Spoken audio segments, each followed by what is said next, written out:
The year is 1936. The deserts of Iraq shimmer under the relentless sun. A team of archaeologists works tirelessly near the ruins of Ctesiphon, the ancient capital of the Parthian Empire. They brush away centuries of sand and dust, uncovering remnants of a glorious past. Little did they know they were about to stumble upon an artifact that could rewrite history, a collection of clay pots, copper tubes and iron rods, seemingly assembled with a purpose far beyond their years. Could this be evidence of advanced technology existing centuries before its time?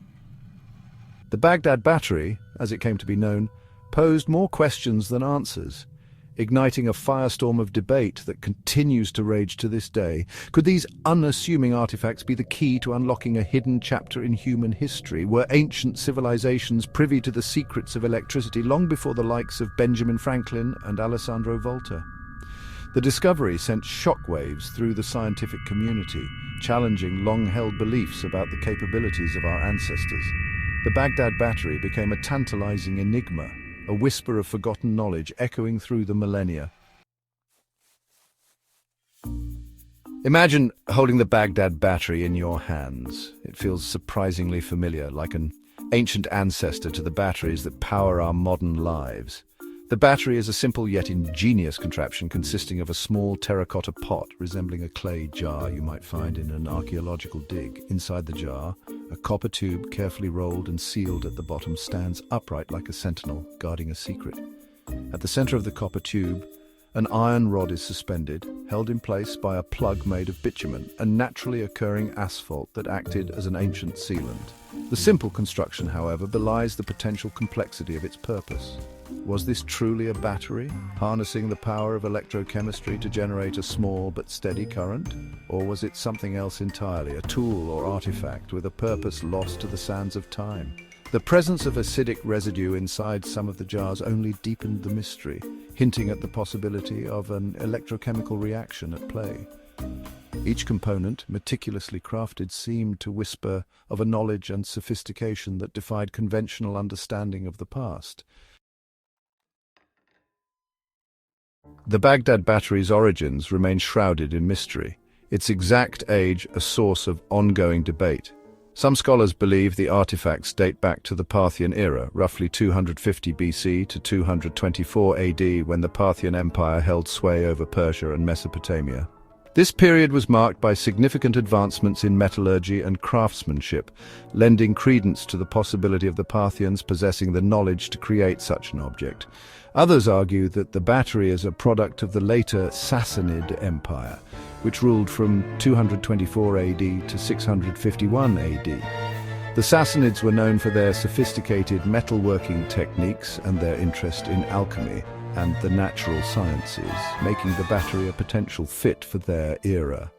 Adding fuel to the fire was Wilhelm König, a German archaeologist who studied the battery in the 1930s. He proposed the intriguing hypothesis that the artifact was, in fact, a galvanic cell capable of generating a small electric current when filled with an acidic solution like vinegar or grape juice.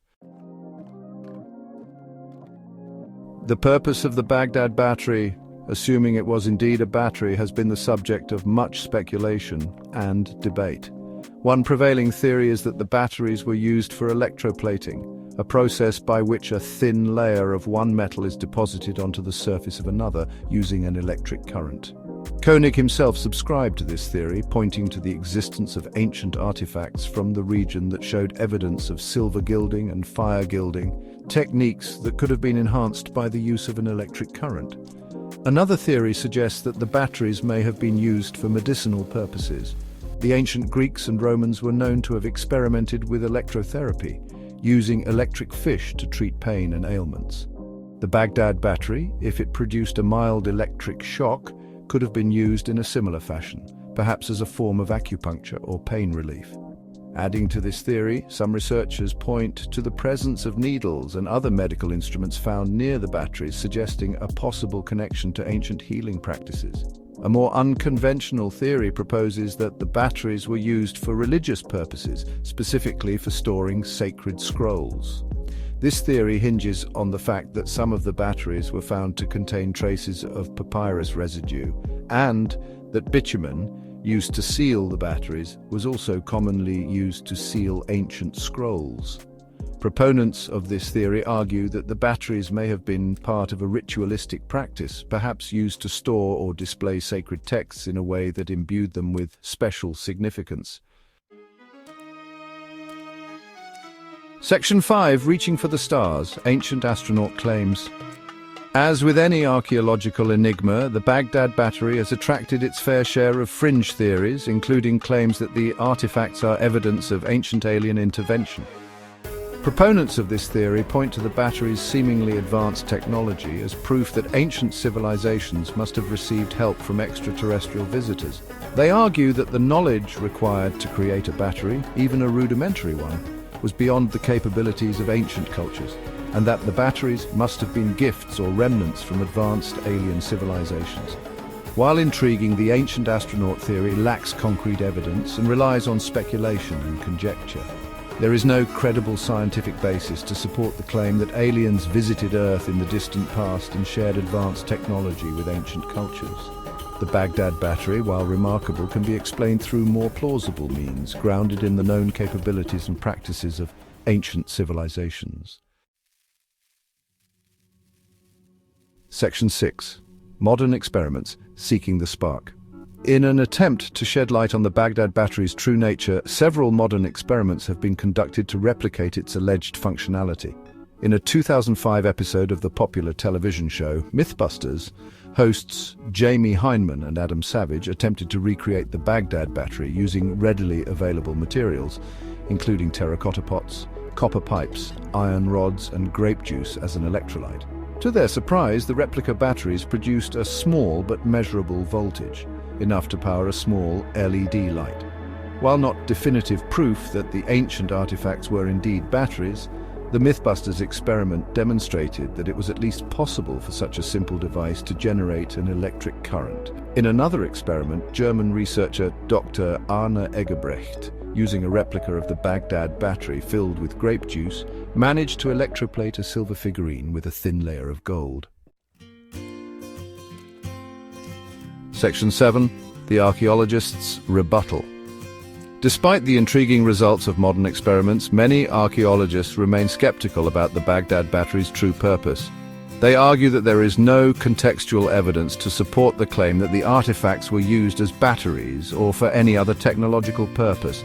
No ancient texts, inscriptions, or artwork have been found that depict or describe the use of batteries or electricity in any way.